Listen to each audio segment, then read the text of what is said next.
like an animal stuck in a cage and I'm ready to break out. My time. None of you people can tell me to stop. This time, like the last time, you better get ready to race to the top. After a back-and-forth run between two of the most powerful teams in the A7FL, we're looking to see if the BIC can walk out of here with their first Northeast Division Championship. Good afternoon, everyone, and welcome to a special extended edition of the A7FL Games of the Week, getting things started with our pregame show. There you see it right there, the Paterson U taking on the Trenton BIC. I'm Matt Ryan, and joining me this week, the quarterback of the New Jersey Hawks, Corey Hammond, and on the far end of the table, the professor himself, Rob Fabian, Big Rob Fabian. Gentlemen, how are you this afternoon? Corey, go ahead. I'm doing pretty well. We're sitting here in a nice and toasty Asbury Park, New Jersey. We're getting ready to see two of the premier teams, not only in this year's season of the A7FL, but maybe the two biggest big-name franchises in the history of the A7FL. And once again, it's a rivalry game, and what I think breeds rivalry, guys, is not necessarily the amount of times you play, but what's at stake. And once again, what's at stake is not only the championship, not only patting yourself on the back to say the bragging rights are yours for winning once again, right, or bringing it back if the U is able to do it, but guys, the money's on the line today. So I think what is breeding into interest into this rivalry are always the stakes of the game, and once again, the stakes can't be higher. They can't. And Rob, when you take a look at a game like this, you were on the field for the last iteration of this, our last Northeastern Championship game. What do you think on a day like this? It's in the 90s here in Asbury Park. There's not a lot of wind. There's allegedly a thunderstorm in the forecast for this afternoon. What are both of these teams thinking as they head out onto the field today? Hydrate. On a day like today, if I'm being honest, it mirrors the exact day as it was a year ago. Mm-hmm. Same game, same everything. It was extremely hot, and a lot of the guys on the sideline were like literally throwing up, passing out because they were not drinking enough water. Like literally, they were drinking the night before, or party the weekend before, and literally were losing their cool on the sideline. I think for these guys, outside of playing in between the hashes, drink some water. Some nice cold water, get some ice out there. Just some basic, fundamental human being stuff. Basic. And if you don't take care of it on a day like today, I know it sounds crazy. It's the most logical thing on the planet. Yeah, some hits, focus on the house. No. Drink water, I promise you. And when you talk about, Corey, you were talking about all the things that are on the line today. The number one seed in the national playoff. Winner of this game locks in the top seed. The U and the BIC are already in the national playoff. We will have other national playoff games. I believe the West Coast Championship is this weekend. When you take a look at winning that division championship, locking in that number one seed, making the teams come to you, is that the most important thing walking out of this game? Oh, yeah. Or does seeding matter in the national playoff? I think that momentum is a thing in this league, and what we saw is that coming into this season, the momentum behind the U in the amount of victories, I think it was up to 19 or 20 wins that they had coming into the season, that momentum carried them through even, tough bouts against when we watched the Gators, they struggled at times. Right. Their confidence in gaining that momentum is huge, and what we saw this year from BIC, as soon as they got over the mountaintop against the U, it's been autopilot, smooth sailing for them since then because of the confidence, because of the momentum. So I think the winner of this game goes into the national playoff, not only with the strategic advantage of the seeding guys, but the momentum and the confidence that whoever wins this game is probably not only the top seed, but realistically, legitimately the favorite to win it all. Well, let's take a look at the team that is coming into today. The favorite for the 2022 A7FL Championship. This is the Trenton BIC.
Gentlemen, that is the Trenton BIC, and don't worry, Paterson U fans, don't worry, we're not biased.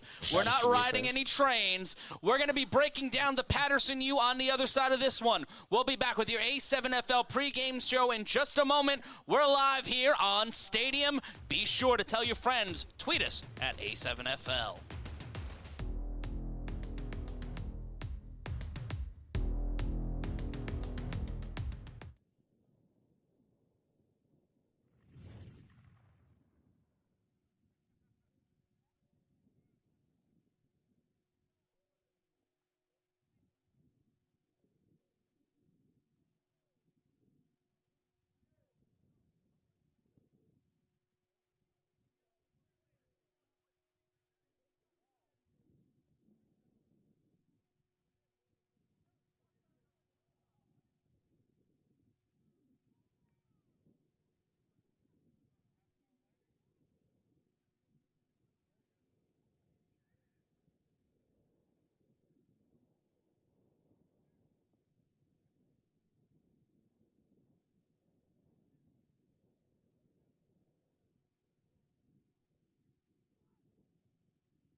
We're back here live at Asbury Park Stadium in Asbury Park, New Jersey. I'm Matt Ryan, joined by Big Rob Fabian and Corey Hammond. And gentlemen, so far today, we talked about the Trenton BIC, but let's talk about the Paterson U just a little bit. We'll go to highlights of them in just a second. We'll talk over them and break down this team for you. But heading into this season, undefeated back-to-back champions, and going into this as a team riding a high horse. Rob, you can explain how they came into this season, but suffering two back-to-back losses to the Baltimore Rare Breed and to the Trenton BIC in Week 3 of the season. We have some stats.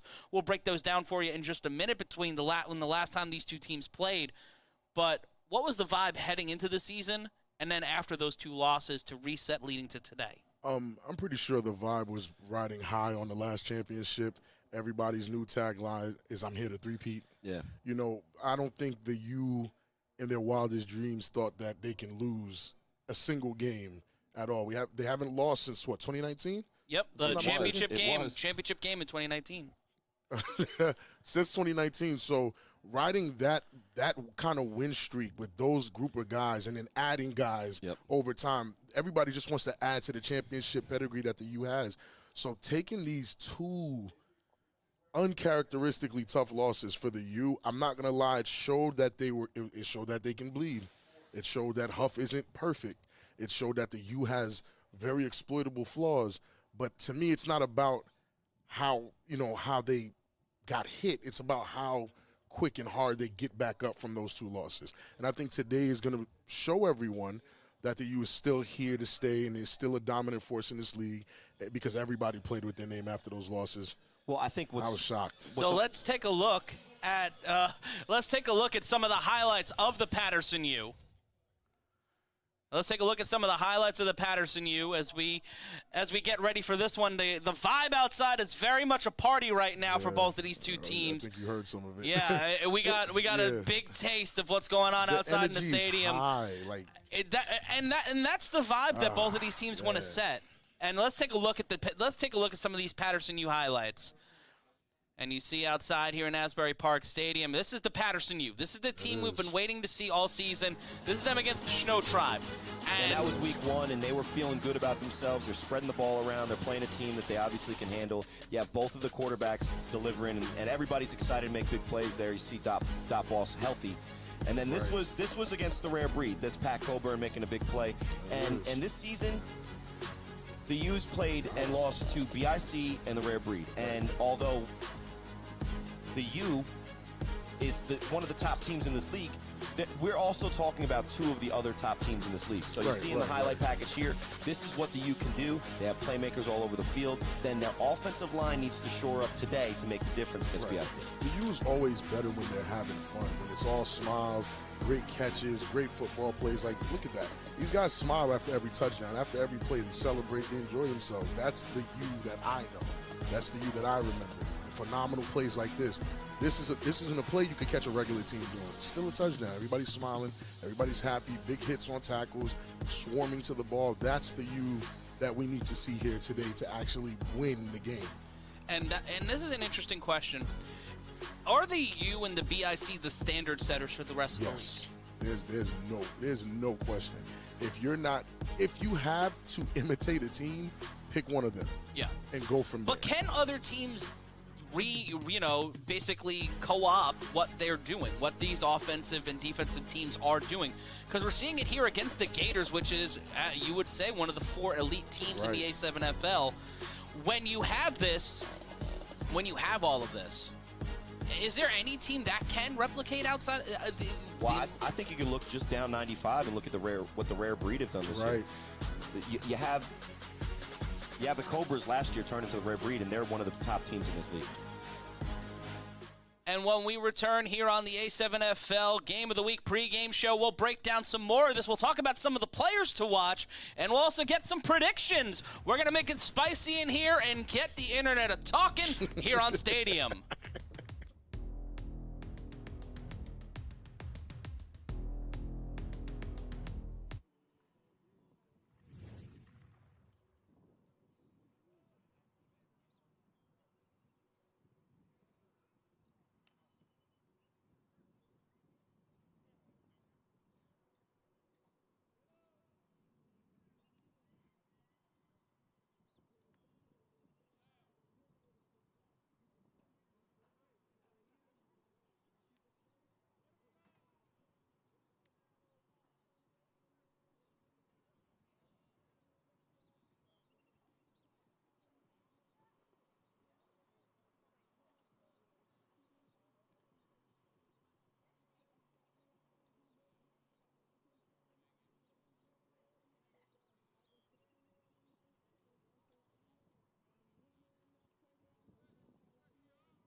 We are back here live. The two teams are getting ready on the sidelines for this Northeastern Championship Showdown live from Asbury Park Stadium. It's the A7FL Games of the Week pregame show, and there's the Paterson U breaking in a huddle. Corey Hammond, Rob Fabian, you guys know about that feeling before the start of the game, sure. trying to get inside your own head, make sure that you're locked in. In moments like this for players, especially in the A7FL with the heat rising, what is it that can keep you guys motivated up until the start of the game? The fact that the game's about to start. Like, I mean, again, this is very fresh for me because the last game I played was a championship game. It's also a little bit unfair. You're talking to two guys that don't have to do as much running as some of these guys are going to have to do today. So I know that I can just hang out in the pocket most of the time, and even then, if you saw me last week, I was a little tired. But these guys are more equipped for the running that they do anyway. I mean, so I think the heat might be a factor later on, but yeah. I think what's going to come down to it is by the end of the game, extra point conversions are going to be huge, because even in a poor game we saw in the first matchup against these two teams, where we could say that the U had a not so great or maybe like a below average performance from them. They only lost by 2, and that could have been made up in two potential opportunities in the extra points in the A7FL, which was one of the differences in our game, which we'll go into in the rules. But those possessions are going to be huge, and I also think, guys, that whoever can get a defensive pass rush on the opposing quarterback is going to pretty much come out on top of this game. And we know that the U can do it. I feel like in week 3 against BIC, they chose not to force Sterry to throw. He proved that was a bad decision. So I think if they go into this week's game and they get some pressure on him early, maybe get a couple of body shots into him early, we're going to see if Sterry really has made that big of a jump to be considered the MVP of this season. Well, before we get into the MVP conversation, we have to set up why this league is different than all the other football you have in pro sports. It is a different kind of league, but here are the rules that make the A7FL different. It's 7-on-7 football. We've got a running clock. The field is much different. You have a shorter field, you have a narrower field, but you have 4 15-minute quarters and no snap to the quarterback, where there's no kicking, no punting. As Corey likes to say, there's no soccer in the A7FL. We have our 3-on-1 throw-offs. Those are untimed downs, and I think that's the most valuable currency in the A7FL, gentlemen, those untimed downs. And what we overlook, guys, for people new to this league, if you're just turning in and you're like, oh, football's on, there's another rule change that I think maybe new fans should know about. Is there's no pads, and it's full contact. No helmet, no pads, no helmets, all action. This is pregame. Those guys are not putting on shoulder pads and helmets. This is how they're going to look the rest of the game. So the other huge thing is when you go down from 11 to 7, there is a little bit more space on the field, but they reduce it from one sideline to the second hash. One of the biggest reasons that this game has been so popular is it emphasizes the one-on-one matchup, and you see guys like Sterry Codrington there at the quarterback position for BIC, Ashanti Worthy for BIC, and tons of guys on the U that we can't even name. When they get in those one-on-one matchup guys, that's when we can see those electrifying plays. And probably the biggest rule change, and my guy LJ Smith will say it's the most exciting time of the game and sing a nice little ditty there, is the 3-on-1, which is probably the biggest change. It is the biggest change, and I think it's making the biggest impact on these top tier teams, because they have guys who can break one away on an untimed down. BIC started the last game versus the U. They started the game 7-0. With 0 seconds off the clock. With 15 minutes left in the first quarter. That is a huge advantage. It's like you gave them points. And what we're talking about is a 3-person throw-off versus one team versus a 1 returner. Right. Got to stop him. Here's Sterry Codrington, like I said, maybe an early favorite. Stats, man. 38 for 64, 976 yards. And that's not even the whole season, guys. No, it's not. That's just the games we've seen so far this season. But when you see a stat line like that from a quarterback in his second year, after converting back to the position, going up against what would probably be the greatest quarterback in A7FL history in Quattrell Huffin. All you can say, Matt, is that boy is balling. Well, what we've seen this year out of Sterry Codrington, the quarterback for BIC, is the evolution from being a very dangerous running quarterback with the option to throw because he can get it there, especially on deep balls. You think he's a more complete quarterback this year? He has evolved this year. And we saw this against the U in week 3, that he has evolved into an accurate pocket passer. You think he's a complete quarterback? I think complete really would then get into, you know, how is he managing tight games? How is he in the you know, the 4-minute drill, the 2-minute drill comeback?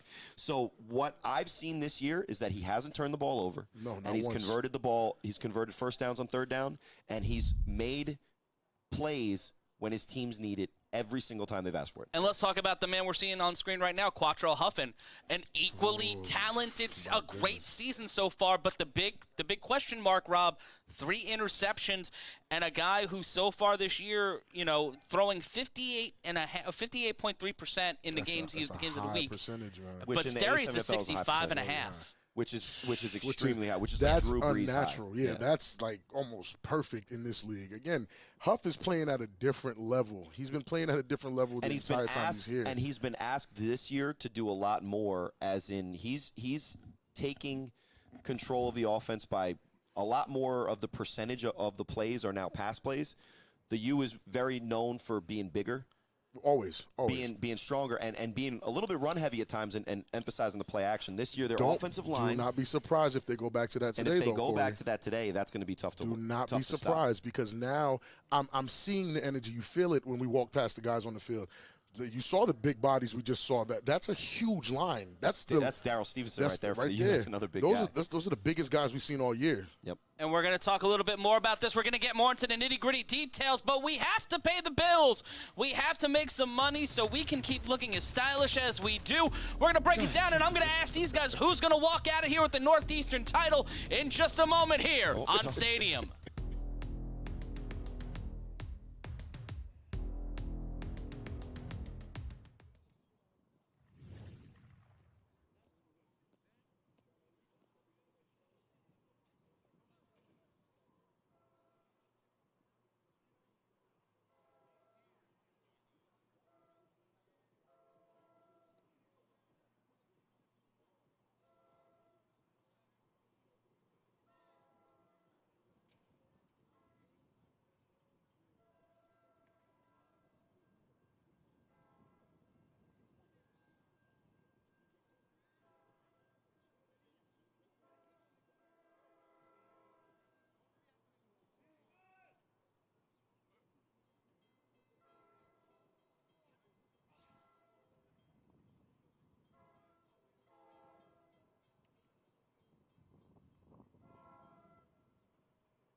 We are back live. We are counting down the minutes. They're fastly becoming seconds. We're 4 minutes to the start of the Northeastern Championship game. Live on Stadium. We're going over our notes. We're getting copious here. I'm Matt Ryan. That's Corey Hammond. And at the end, it's the Professor Big, Rob, Fabian. Really? No. But, gentlemen, we are getting ready for this one. And before we went to break, we were remiss in not talking about the touchdown output from both of these guys this year. In less than 5 appearances total this season, Sterry Codrington has thrown 14 touchdowns on the games of the week. Not even surprised, man. And yeah, when you feel like talk that about that number game is against the Snow ridiculously- Tribe, Yeah. Yeah. I feel like that number is even like ridiculously low compared to how it feels. Yeah. Because when they're full go on offense, especially when they're confident against the team They they're look like playing, they right? score 5 a game. They go spread. Sterry's back there, one-on-one coverage with the receivers, and they're throwing 20-yard routes each time. Right. And he's completing 65% of them. So if you do that math, it's touchdown, right? So that math equals touchdown, and what we've seen is the rookie Cizon with his explosive speed, Very Ashanti Worthy, who is awesome, but you even got guys like Umar Lewis. Yeah. And we were just seeing Cohen, the X factor. Trey Cohen himself. on offense and defense. And defense. Trey And- Cohen is that guy right now. When you have to pay attention to guys like Kason Campbell, who he would probably admit himself, he's a little bit hasn't had the- under yeah. expectations Sophomore this year. slump, which but happens. He's also being covered by either the best or the second best cover guy. Right. And you got to cover guys like Ashanti Worthy. It seems like for Sterry, everyone's open because you have to also honor the fact that he can run for 90 yards on every single play. And that's what makes him dangerous, and his check downs are deadly. And who's he checking it down to? Courage. Courage. Or You're checking- K-Wack. Or K-Wack. Yeah, who, in and his those own are right, two is a pretty veteran good tight player. ends. Veteran tight end. I mean, Courage is a running back transition to a tight end who gets the ball in open space and And can it's make a money 6 game. guys. Yeah. Every It's a big playoff money game for the rest of the year It's is a money game. Facts. So when you're walking into Literally, this, right? yeah, 2500. money, yeah, money, 2,500 for the winner of today's game. $2,500 money game. Yeah. Trying to win as much as that $50,000 prize pool as you can. right. You can buy some really nice gold hats with that. If you win Right. 3 championships Sure. back to back to back, I think you mean, get a gold yeah. hat. Or You grills. might. I mean, that Or would be you nice. get the MVP ring from That our would be friends nice. over at Herf Jones. That would be nice, too. Yeah. That would be very nice. Well, would you say that Trey Cohen's a potential defensive rookie of the year? You know what? I didn't think about it that way till you just said it, but then when you watch his play, he's a silent killer. Yeah. He's one of those guys. Well, he's even more of a utility now because Yeah, he's on yeah. the special teams. He's on the offense. He's He's on on the the defense. defense. I He's would think the made defensive plays. players of Rookie of the Year, if you're looking at BIC, are the 2 guys that we talk about, Verardi. John Columbia and Alex Verardi. And Master Chief. But when Yeah, there he is right there. There he is right there. Psycho. So then that's talking about how BIC's offense looked with Sterry, and I think you would agree, Rob, is probably the go-to guy with this. Is their offensive line has been elite this year, and I think Their it's set them offensive apart. line has been good for 2 seasons straight. And so to go to the other side, as we were talking about touchdowns, Quattrell Huffin in games of the week this year How many has is he at? 13 to Sterry's 14. Or is And it, That's it's a very different story. it might be flipped. I think Huff has 14. Yeah, Huff has 13, Codrington has has 14? 14, and we have 14 35. seconds till the top of the hour. So predictions really quick. Rob, who do you have and what's the score? Whew, Big U by 1 touchdown. Oh, Corey? He's going his most recent former team. I'm going to go the only former team here and go BIC. All right, well, we've got a split booth here. We're going to go right into the top of the I don't know hour. if I'm supposed to be This doing it that. is the Am I allowed to A7FL be doing You're Games allowed of to the do it. Week. Come on, Corey. I'm Matt Ryan. This is Corey Hammond. That's Big Rob Fabian. If you're watching us across the A7FL network internationally Don't on take Fight, care of your business and- now because yeah. this is going to be a game you don't want to get You off want to on. lock miss it. yourselves in. It is the Northeastern Championship game. We're minutes away from throw-off. We're seconds away from the coin toss. And, gentlemen, I can only say that I'm excited. Same. This is going to be one hell of an afternoon of football. And we're going to be rocking and rolling with you in just a moment, getting to the throw-off. But we were talking about, before the reset at the top of the hour, 14 touchdowns for Sterry Codrington, 13 for Quattrell Huffin. That is... And it's been a very different season for both teams. As easy as things on offense have looked for BIC with Sterry Codrington, Very easy. is as difficult because we're used to a level of ease with the U's offense, as difficult as times as it's looked for Huff. But when you look at the numbers, you look at the actual output of what Huff has been able to do He's on a still team. very where consistent. He is a magician back there, Right. as LJ says, and he's pulling out every trick out of his sleeve to try to keep up because the offensive line for the U, I think, guys, has been, as we say, good luck, guys. We got BIC guys walking through the broadcast right now, trying to get on camera a little early.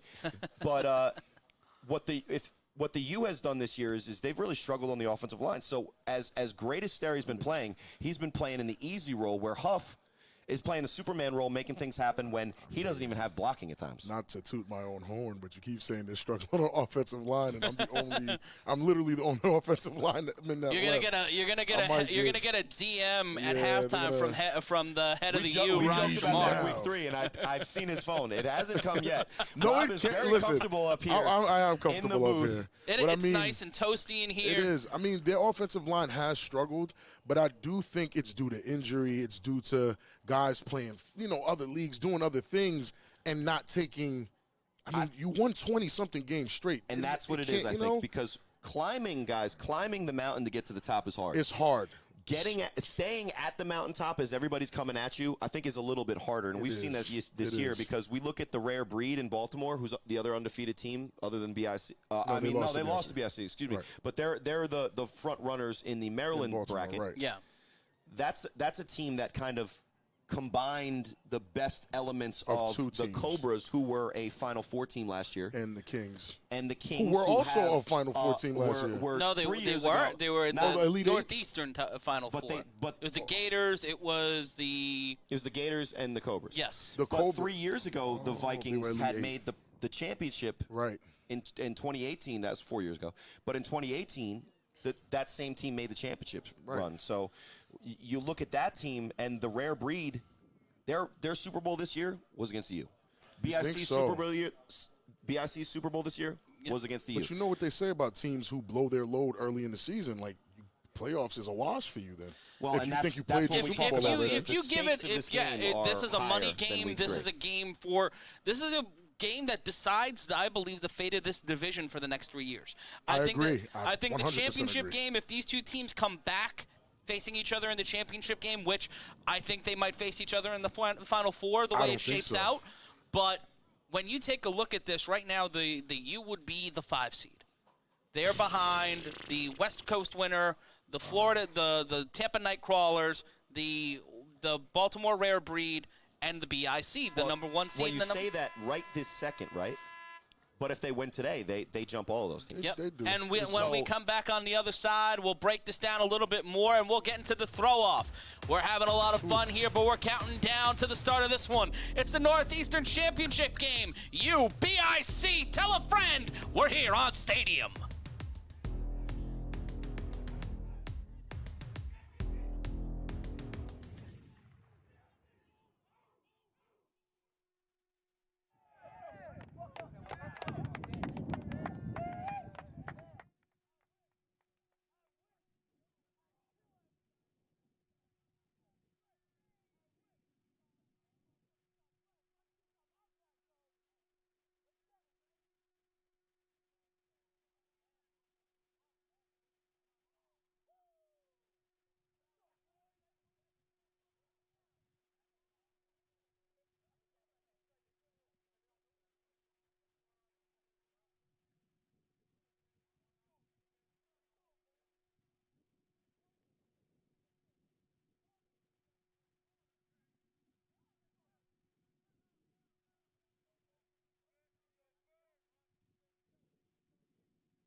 We're back live here, and we want to thank our sponsor, Cricket 5G, and our friends over at Cricket Wireless Ohio, the official mobile phone carrier of the A7FL and our Cincinnati division. The A7FL gives you unlimited moves, just like Cricket Wireless gives you unlimited data, plus a great selection of top brand phones and straightforward service plans. So whether you're in Cincinnati or anywhere else in Ohio or the rest of the United States, check out Cricket 5G, unlimited talk and text with 5 gigabits of high-speed data for just $30 a month. Cricket 5G, more free, more fun, and we're fun right here on Stadium. I'm Matt Ryan, joined by Corey Hammond and Rob Fabian. The BIC have won the toss, gentlemen, but they have chosen to defer.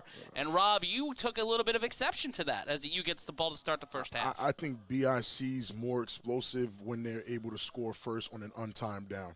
Ashanti's almost a short thing.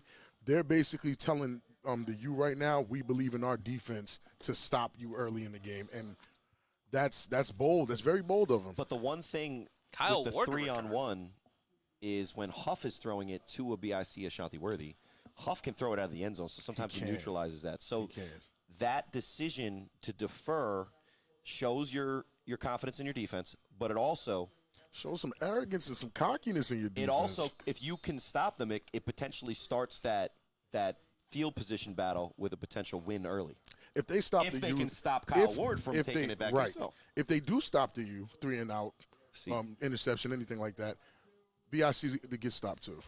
That's Dwan Williams on the throw. Dwan Williams throwing it, and here we go. The first play of the game. This will go to Kyle Ward, who picks it up around the 10-yard line. Trey Cohen trying to hunt him down. Cutting around, trying to give it to him. Cuts through another defender. Kyle Ward cannot be denied, but he will be dragged down near the 45. That's a very good return. Cohen just wasn't enough right there. He hit him with a little huss. Not too much huss, but he hit him with a little bit.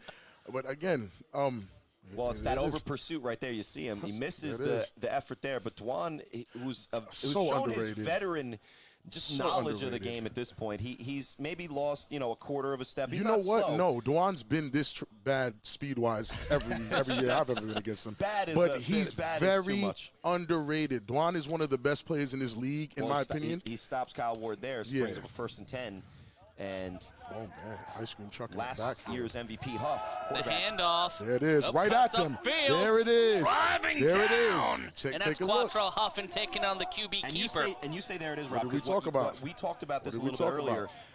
If the U comes out with this identity, Rob, which is what? Yeah, exactly. They're gonna stick it right to this BIC defense. It's Ricky Tate trying to get the wide receiver to jump offside. One wide receiver set, and again, Huffin using that bully ball, playing some 90s Knicks-ish, and gets it inside the right side of the 45-yard line, and it'll be a first down. You got to think about it. The U hasn't had a chink in their armor. They've been winning games too long.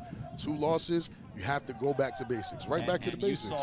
You just saw Huff is going out to wide receiver. Hard bodies is at quarterback. The Wildcat. And that is Marcus McKinney, and McKinney will keep it. A little bit of that snow tribe formation that you might have been watching last week. And getting into about the 38-yard line. And this right here is just saying we're bigger than you. We're stronger than you. We're going to push you around early. But that's one of the things about the U that makes them so dangerous is that they have so many different game plans. That's in their back pocket. And honestly, that's how, even last season, I remember that's how our game started.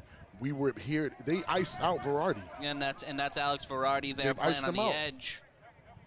Defensive Rookie of the Year. Just look at that. Sending 5-6 in the box. Huff in trouble. Huff in trouble. Throws up a lollipop and out of bounds. Throw.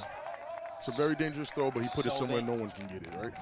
BIC follows the potential shovel pass. If you see there on the replay, Verardi over pursues Huff. Huff, 100% health, might have been able to eat up that right edge, but then he throws off of his back foot, and guys, a pass like that against an elite defense like BIC has shown to be is very dangerous. And the turnovers, guys, are going to be the difference. So they go with their first pass, they go empty, and it's really more of a broken play. And the dot boss, Markeith Williamson, will be an eligible receiver, 3 wide receiver set. Looks like number Johnson 4 coming in for extra blocker on the edge. 2 wide receivers set, the snap. Huff will take it. Huff will go upfield, run immediately into the defense, and it will be 3rd down, 3rd and 5. And I think you're not giving Alex Verardi enough credit. Huff wasn't going to catch that edge on Verardi. No, that's what I'm saying. Yeah, I but don't maybe, think he would've. maybe. Oh, they maybe gave him the 100%. First down, but I don't even 100%. I don't As think they Huff move could the get chains, that. you're seeing. We talked about this, and I think we should get into it after this play. As you see Dot Boss at the top of your screen. And there would be number 8, Mims, Dakari Mims, who had a great game against the Renegades last week, and it's thrown off the screen, and there's Alex Verardi again getting up on Kyle Ward. It'll be 2nd down. Which is very odd. But Verardi can like cover Ward this that year. flat. They love Ward this year. He's looking like the premier receiver this year. There goes K-Wack, who told me he's not getting off the field on defense this week. Well, So he's going to play the entire 60 That's minutes. what he told He's me. already breathing heavy. Told him to drink some water. Hopefully he gets an IV drip. The handoff on 2nd Big down. bodies. It's a keeper from Huffin. Big bodies. Cutting And through and will I'm be seeing marked BIC out. players throw their hands up like, oh my God. Like, this is what the U does to you when they're running at full capacity. We're pushing you around. We're getting you right back to the line. It's hot. And we're switching in and out. You can't adjust to it. And that's Yeah, the you first guys do time great. today we're going to see Joel Jumpman Rivera, and we saw This guy. Pat Coburn, but it's a keeper again, and catching the BIC on their back foot. This is the Paterson U we saw in the 2021 championship game. It'll be a 1st down, the ball inside the 20. And when you take away the running back quarterback exchange, what you're doing is you're adding another blocker. And what the U does have is a stable of backs that are big. And if they're willing to block, then that gives lanes for Quattrell Huffin to find. Coburn at the top of your screen, along with number 19, Joel Jumpman Rivera. That's to Coburn on a quick toss. And that one will be a moderate gain of about 5. And this U offense working at high capacity here. This is a new cornerback. I'm not sure who that fella is, but definitely good coverage on that. And we'll see number 2, the Dot Boss, of course. Call himself an eligible receiver. McKinney will take the ball, play action by Huffin. And that one thrown, caught, hard body! One-handed, swimming in the water here on the Jersey Shore. Even the and that one just won Sidearm Eurovision. touchdown. Touchdown, Paterson. The magician strikes again. And what, as a viewer of this game, I did not know who caught it. Because as we talked in the pregame, and the there's U, like defending my champions, goodness, refused to wear their colored jerseys, even though BIC is the home team, Right. and said, nope, we're all wearing white. So on there, I thought it was an interception at first, and then Hardbody emerges with the touchdown. Hardbody, great former drive. 2015 MVP, coming back full steam this year. They're going to, and this is why I didn't think it was a good idea for BIC to let them have the ball first. The U will score. The way to beat the U is you have to score 55 points. Can you do that? Because they're going to score. And here's Moon coming in for the extra point from the 5-yard line for those new to the league. That's a 1-point conversion that the U is attempting. And Moon the handoff, is their specialist on these. Kareem Moon throws this one, caught, and that one will count. Darryl Luck coming out of the backfield on the play action, finds the flat. Moon makes the hesitation on the rush pay, and that is a huge conversion. Gives you 7-0. No soccer, as I say. No soccer. And an interesting one here as we go to break. 2 big plays being thrown to running backs. The backfield playing a bigger role here today, but we're going to see how the BIC and the most dangerous return man in the A7FL respond on the other side. It's an untimed down. We got the throw off next. It's 7-0. Paterson in the lead.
We're back here live. It's the A7FL live on Stadium for our Northeastern Championship game. The Paterson U leading 7-0 after an incredible play from Quattrell Huffin to Marcus Hard Body McKinney.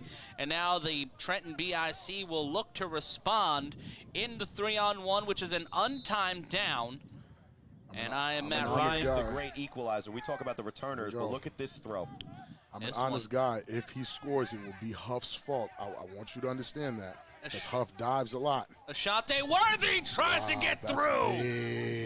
Big stop there. Big. And Huff goes to the sideline doing his job because and Rob's here's right. He's been a liability. Yeah, he's been a liability. And let's talk about Ashanti less than 85 yards. And let's talk about Ashanti Worthy's returns for the season. 11 returns in games of the week, 358 yards. 5 of those returns were touchdowns. So he's almost at 50% score ratio on the 3-on-1 with the opportunity. Right. And again, he goes crazy. So that 10-yard gain is a huge victory for the special teams.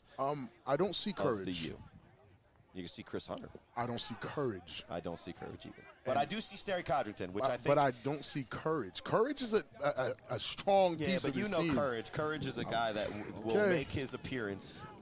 For BIC's sake, I hope Courage makes his appearance. And it will be 1st and 10, 9:28 left to go in the first quarter. He's trying to get that contract extension. Yeah, right. Big Dippy on the line, K-Wack playing. Sterry's setting up the pass protection potentially, or it's a design run. Jakari Mims coming off the edge. He's fast. The box is loaded. The handoff cuts upfield to Sisson, and that'll be a whistle, and it looks like it might be a false start.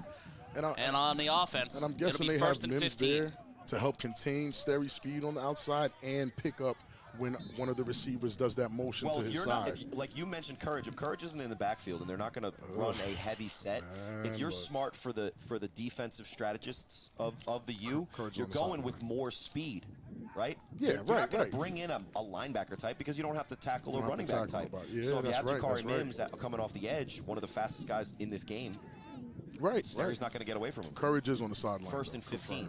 It'll be 1st and 15. In motion is Worthy. He'll set up in the slot, get out a little bit further. He'll go wide.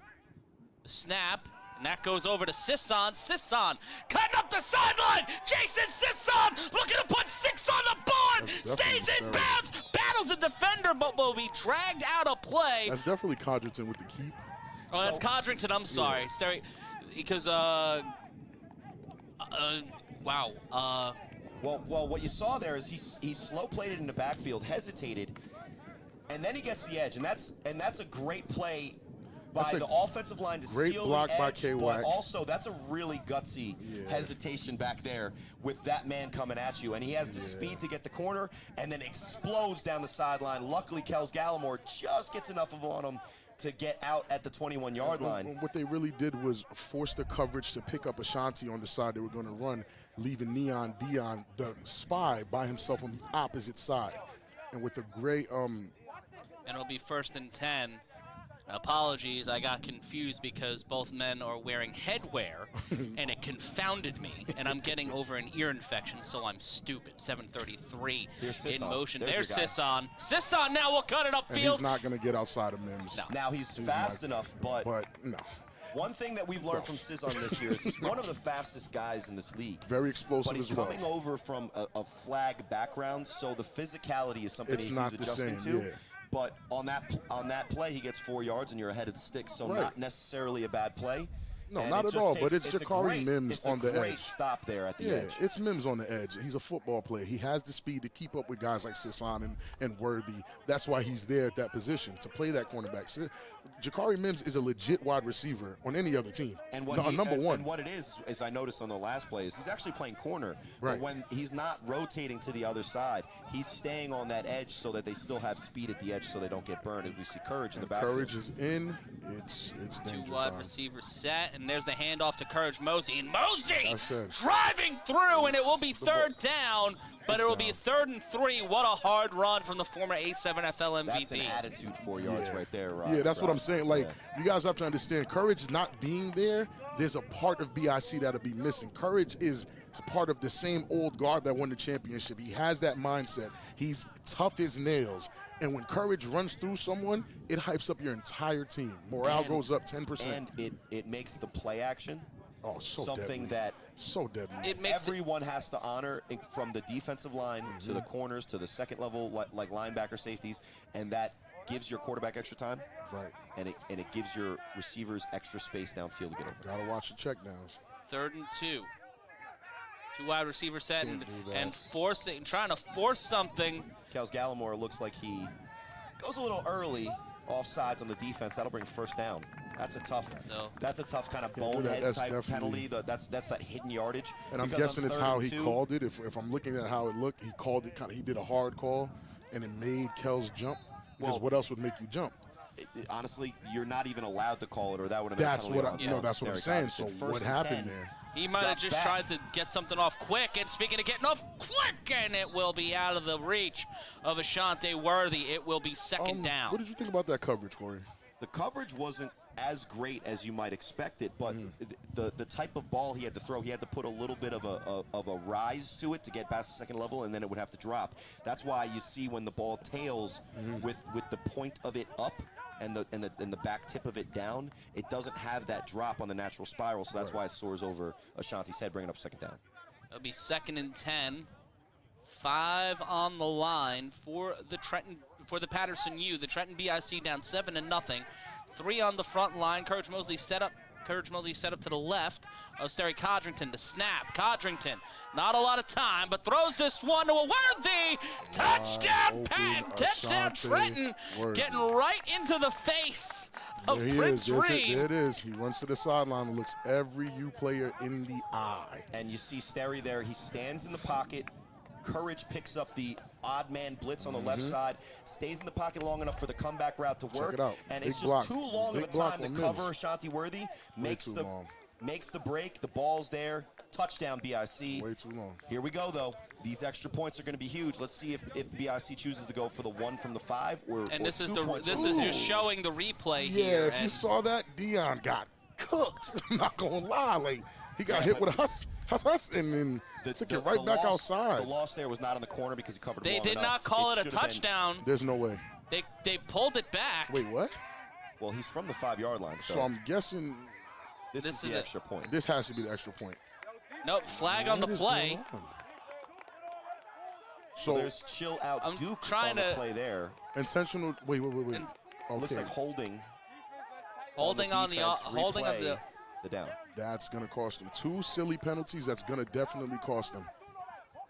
It's a roughing the passer. It'll still be 1st down. That play not a touchdown. Unsure why that play was called back. How was that not a touchdown? But how could it not be? Because he caught the ball in the end zone. Yeah, I'm very confused. If we hopefully we can get a clarification from upstairs to why that happened.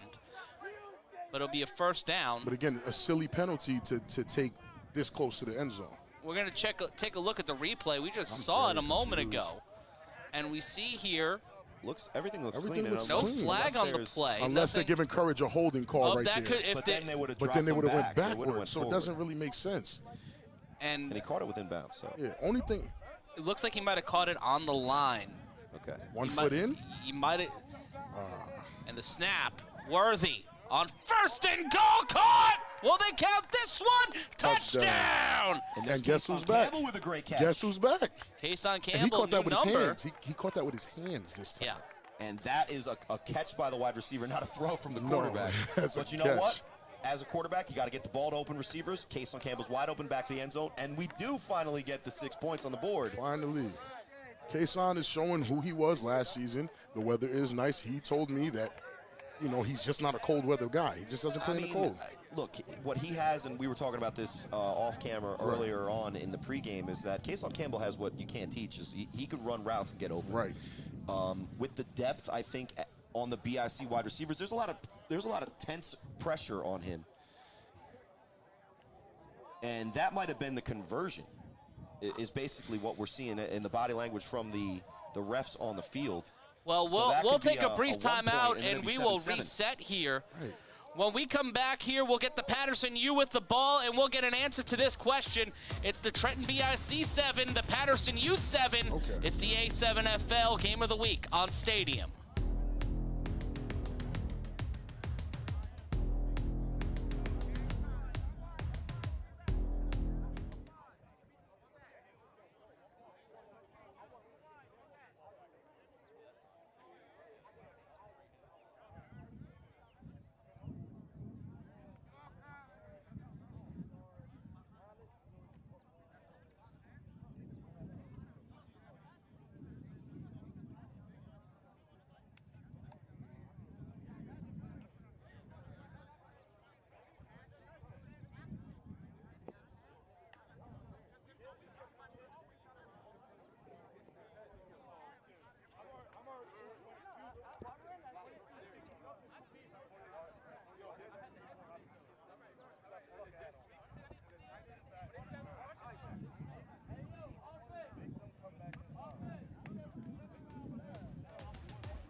We're back, ladies and gentlemen. What happened during the break? Our officials, there was a miscommunication between the booth judge and the booth here. So the miscommunication on the field, it was a touchdown. The booth official did not score it as a touchdown. It was reset for the 1-point conversion, Right. which is why we saw that play from the 5. Right. So it was officially on the field considered a touchdown. Worthy touchdown. There was a miscommunication from the booth official to us, which is why we were told by the booth official, he was told there was a flag, there was no flag, and it will be a return here from Kyle Ward, and he'll have to pick it up. It's a live ball, even though it's an untimed Great down. tackle by Cohen. And Great tackle. Trey Cohen, someone who we saw at the start of the season Great tackle. coming off an injury, playing some exceptional football before re-aggravating that injury a Right. couple of weeks ago here on the Games of the Week. Shoulder injury. If you're just joining us, the Trenton BIC and the Paterson U battling for the Northeastern Championship. I'm Matt Ryan, joined by Big Rob Fabian and Corey Hammond. If you missed the call, the touchdown from Trenton was on that throw, and it was a reset. That catch by, I believe, Courage Mosey. And the first down attempt with the quick again. one. Ski is good for those two. Ski is a bigger body. There's a lot of confusion on that BIC defense. I'm noticing that Psycho's missing with an injury on the sideline. That means someone's out of position because a lot of things are happening that I didn't see happening when he was in. But also what you're seeing is that the U is comfortable playing their brand of football, and they're getting back to their identity that has won them multiple championships. And there will be the ice cream truck. Play action. Quick toss to the sideline. Great tackle. And that one intended, Great picked up by tackle by Kyle JJ, Ward. the Nightcrawler. My God, he stuck him. That is what you expect from JJ, a former U player. Let's not forget that. But it's a bigger rivalry than people think. JJ Radcliffe with the tackle. Look at the quick stick. throw and Wow. bang. Just That's stopping a him. great hit, man. And it's not even about the power, it's the persistence No, of keeping him right. in that spot. And they go big for 3rd and 1. It'll be 3rd and Lot of 1. beef. A handoff cutting up No field. Huff is keeping it. Huff is saying we're bigger than you. We're going to beat you on it's the land, sea, air. They're going to Yeah. fight them on the beaches. They're going to fight them in the boardwalks. They might They're fight gonna them in the parking lot. trenches, and if we're going war, those trenches are where the game's going to be won Right. today. And it's that speed kills defensive mentality against the big front of the Paterson U. Offense is going stride for stride here in the first quarter. The handoff. This is one of SJ's first carries Stephen of the Jones season, high-stepping for some reason, trying to go a little bit of Deion Sanders. coming off an injury. This is, I think, one of his first games back. Yeah, I believe it's one of Yeah. his first a couple of games of the season, and getting stopped there by number Not necessarily 13. a run to write home about, but No, but again, he should have cut it Here inside. because the 4 offensive linemen, 2-back quarterback set, they're going to get a play action to dot balls down the field if they're not careful. And he's considered, he's an eligible receiver now. Stradamus might strike not again. in this formation because now they're back in the spread. 2nd and 12. Just remember he said it. Oh, 2nd and 7. He got 3 yards on that Watch play. Ferrari and Columbia coming off the sides. Got a Flag on the play. Looking to do that Jeter throw. Throws across field to that? the dot boss. Who's that? Of course, the dot boss will Excuse me, get down the Donnie. sideline. Who's that? I'm saying you're calling it. Well, But this it play just might be makes brought sense, back. right? It does make sense. It's more wish Nope. fulfillment. Defense. They declined the penalty. And again, you're calling it because you see it. You have the quarterback vision. You can see that. It'll be offsides called on the defense. I'm You seeing will a decline. lot of confusion. The rush doesn't. I hate that hop huff does. I hate it so much. But there's a lot of confusion on that BIC defense. And they will call a timeout to try to reorganize themselves. And gentlemen, this is not the Paterson U we saw a few weeks ago. This is not even the Paterson U we saw last week, Rob. No, this is not the BIC we saw either. This BIC looks very different. This U looks very composed. And is it because of the game plan that Ryan Shamar and his team drew up, the head of the U heading into today? Guys, there's consistency for both teams. There's consistency from last year on one side of the ball. For sure. And there's a lot of new faces on the other side of the ball. Right. For both the U and BIC, there's a lot more new faces on defense than there are new faces on offense. So now that we're in money time, because there's literally money on the line, $2,500 for everybody watching at home is on the line in this game. Not just bragging rights, not just one of the biggest rivalries in the A7FL, not just the top seed. Cash money. It's right? straight, as the great Randy Moss once said, it's straight cash, homie. Straight cash, homie. And what we're going to see is that the consistency on the offensive sides for both of these teams is looking dominant as the weather's hot. Right. Guys are getting tired. Right. And the U is looked more comfortable in these first two drives this season than they have looked at any point in this season, even against Spanktown or Snow Tribe, excuse me. I keep doing that. Because you don't Snow like them. Tribe. Just say you don't like week them. 1. Well, you know, Rob gets offended because it's his favorite team in the Oh league. my goodness! I have a Snow Tribe jersey.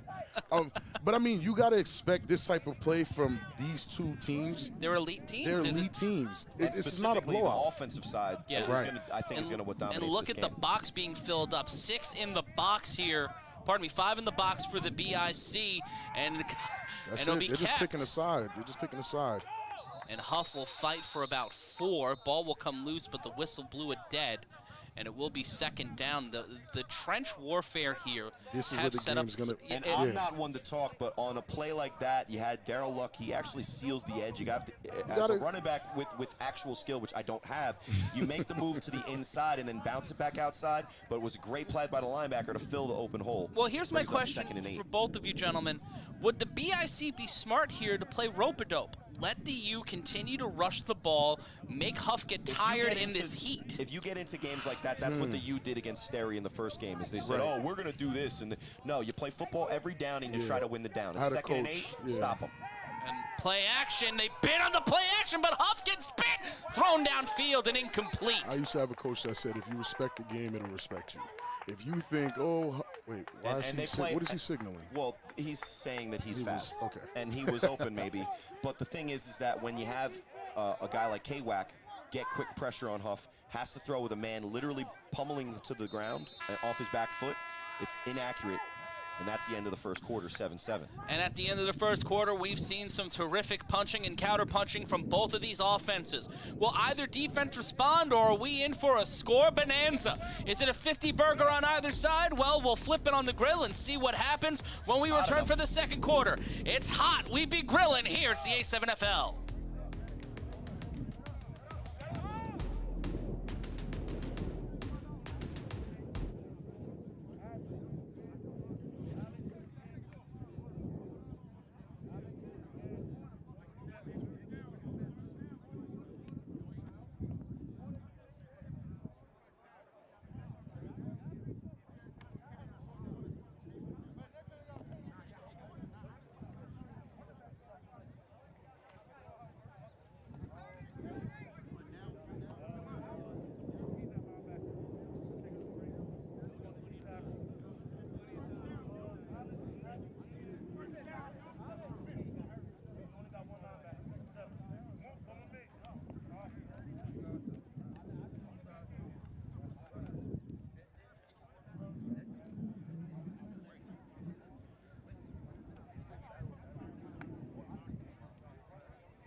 We are back here live. It is the A7FL Games of the Week, the Northeastern Championship. Quattrell Huffing with the ball. It'll be 3rd and 8.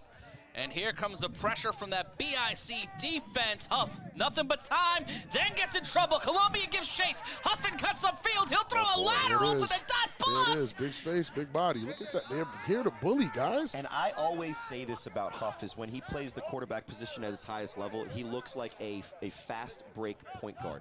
And you see guys hover around him. He has the ability as a Houdini in that straitjacket to somehow get out, but he sees the lanes, which is more of a basketball type of like trail there. The magician, man. They don't call him the magician for nothing. Makes a first down on 3rd and 8, which is his job, even if it was a called pass and he runs it, but he makes it a big play by finding the guy and getting the extra yards as Dot Boss. And the play action throws quickly. So well, Rivera with the quick one. And it was that snap bang. Yep. Just catching that's the an defense. RPO, guys, and that's a professional level. That really RPO. is. That is a professional level RPO. And for those who don't know, that's run pass option. Here, you take a look at that. Sinks. And it'll be second and one. Huff with time throws it up to hard body. Oh my goodness, Marcus McKinney. Hard body with the drop. I need 25 push-ups, Marcus. I need 25 push-ups. But I believe that was enough for a catch, and they blew the whistle because of this great stop by Casey Fennessy. I mean, he was naked by himself down because that's not even Casey Fennessy's man to that's guard not. out of the Casey backfield. was actually Casey on was dot. engaged on dot balls, and he just happens to be there to swat it down. It'll be 3rd and 1. 3rd and 1, you know what they're doing. They'll count it's that bully. as an incomplete. It's bully ball here in 3rd and 1. It's nothing else. They got hard body and another running back, that's SJ. That or play action. Definitely, listen. Load the line with 4. McKinney. Right there. McKinney is good. Fumbles. Dropped the ball. Ball comes loose, and it looks like the BIC have come up with it, and that is Ricky Tate picking it up. And there it is. BIC ball on the turnover. The man known as Houdini, making the ball disappear out of the hands of the Paterson U. McKinney with the great cut, but he dropped the egg, man. Let's take a look here. That great stutter to the left, and then just a Abby. Oh my goodness, Abby with the hit. Abby Great Mansoray job, knocking Abby. it out. My goodness. And we see it here You're again. blocking, you get the lane, but you just don't hold on to the football. Don't hold on to the ball. Abby's not even known. Yes. Abby's not even known as a defensive guy. Well, right place, right time. Any given Sunday, am I right? No, right, 100%. And it'll be 1st and 10. Turnovers and 3rd down conversions are going to be the big difference in this game. And as fun as it is to see plays that we saw Huff throwing it behind to dot balls, that ball security is something that has always been something that the U hasn't had to worry about. Haunted them so far this season. And the BIC will get the ball 1st and 10, running clock here. The clock will run continuously until the 2-minute warning. One man in the backfield, that's Courage Mosey. One man at the top of your screen, that's Ashante Worthy. Looks like a 5-man rush here, and Courage will cut through, try to drive through the sideline. Great tackle by Kells, because tackling Courage one-on-one is not a one-man job. Especially from a guy whose number is less than 20, right? Yeah. Listen. So great play, but also great run by Courage. That should have been a 3-yard loss for anybody. Because Duke got hands on him, and again, you see it. Courage not going down on first contact. No. Like, rarely ever. I don't think I've seen it. And do you think the momentum here, guys, Corey, I'll ask you first, really quickly, has the momentum shifted here? Are the U going to have to play on their back foot a little? We're still in the first couple rounds of a heavyweight fight, and I think these teams are still feeling each other out. Big mistake from the U. But if they can get a stop here on this drive for BIC, it just goes back to 7-7. Right. And with the ball, getting the ball at the half, Rob, this might pay off for the BIC here. The play action. Codrington in trouble, throws it deep. This one downfield. Ashante Worthy is not a human being. No one can do that in real life. This is a simulation. Touchdown, this Trenton. This guy cannot be stopped. And Worthy can't be stopped. He has the acceleration, but the play is made by the quarterback because he has somebody bearing down in his face, trying to knock teeth out of his mouth, and he's still able to put a dime 55 yards down the field, and that is the difference, guys, this year between BIC last year, in which they played the Gators at a similar level of the playoffs and threw twice. Look at that rush. Look at the rush. It's there. Sterry stays second. poised. Sterry stays poised and finds his man downfield for 6. Week 3, the U would say this, right, Rob? Oh, those aren't our starting corners. That's Deion Davis. That's Deion. And he's number -1, guys, because he takes away your best receiver, your best option. Usually. Nope, not this time, because the there's ball the is placed peace sign. on a nice drop right into his That hands. peace sign is my favorite celebration, bro. Like, there's nothing better than that. There is a good message looking for world peace. Hey. That is a good message. But a very peaceful game so far. And that might be, and this might be the most costly play of the game there. Completely turned the game on a dime, and then you see CP3, an A7FL legend, will take under center here for the one-pointer. Just like the U come in with Moon at quarterback on these extra points, CP3 is going to be the extra point guy right now for BIC. And these are going to be huge. So this is jet motion of Umar. The throw, and that one unable to be completed. Okay, so now, yes, that's huge that they missed it, but we got to remember, they did cause a turnover and score on that turnover. So right now, even though it's 13-7, they get ball at half. Yep. They're still safe right now. They're not saying that game's over. They have the rhythm on their side. And we'll see if the U can respond after getting punched in the mouth. Right. It's Ali Foreman. It's Tyson Lewis. It's a dream fight here on Stadium. Which one's gonna from Cogniton. Which one's gonna walk out here? But let's just admire Look at that throw. Look at the traction on the ball. Ashanti's track.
We are back here, and if you want to be a part of the A7FL across all social media, we want you to be a part of it. If you want to see some highlights, if you want to see some behind-the-scenes action, if you want to see a whole bunch more, including our own little spin on the world of A7FL football, follow us across Facebook, Instagram, Twitter, Snapchat, and TikTok.